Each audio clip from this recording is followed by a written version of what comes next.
Saudi আরবের রাষ্ট্রীয় তেল কোম্পানি সৌদি আরামকোর রাশ তানুরা শোধনাগারে ড্রোন হামলাকে ঘিরে তৈরি হয়েছে পরস্পর বিরোধী দাবি। কে এই হামলার পেছনে, ইরান নাকি ইসরায়েলের গোপন অপারেশন?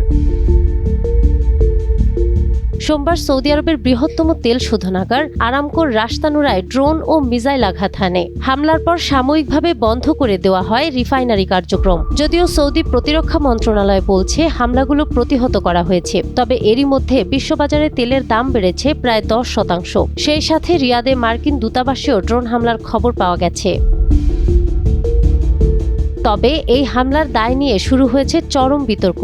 মার্কিন সাংবাদিক টাকার কার্লসন এক বিস্ফোরক দাবিতে জানিয়েছেন, কাতার ও সৌদিতে বোমা হামলার পরিকল্পনাকালে বেশ কয়েকজন ইসরায়েলি মোসাদ এজেন্টকে গ্রেপ্তার করা হয়েছে। কার্লসনের মতে, ইসরায়েল আসলে আরব দেশগুলোতে বিশৃঙ্খলা তৈরি করে তাদের ইরানের বিরুদ্ধে যুদ্ধে নামাতে চাইছে।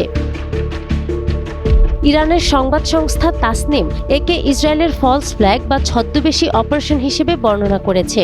সামরিক বিশ্লেষকদের মতে, ইরান যখন সরাসরি মার্কিন ও ইসরায়েলি লক্ষ্যবস্তুতে আঘাতের ঘোষণা দিয়েছে, তখন আরামকোতে হামলা চালিয়ে আরব মিত্রদের সাথে ইরানের দূরত্ব তৈরি করা ইসরায়েলের কৌশলগত চাল হতে পারে।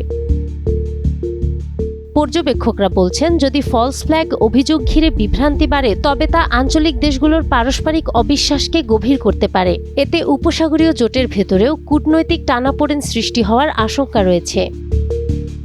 আরামকো হামলা ঘিরে সত্য মিথ্যার লড়াই এখন আন্তর্জাতিক অঙ্গনে বড় প্রশ্ন হয়ে দাঁড়িয়েছে। কে প্রকৃত হামলাকারী তা নিশ্চিত না হলেও এই ঘটনার প্রভাব মধ্যপ্রাচ্যের ভূ রাজনীতিতে দীর্ঘস্থায়ী ছাপ ফেলতে পারে বলে মনে করছেন বিশ্লেষকরা।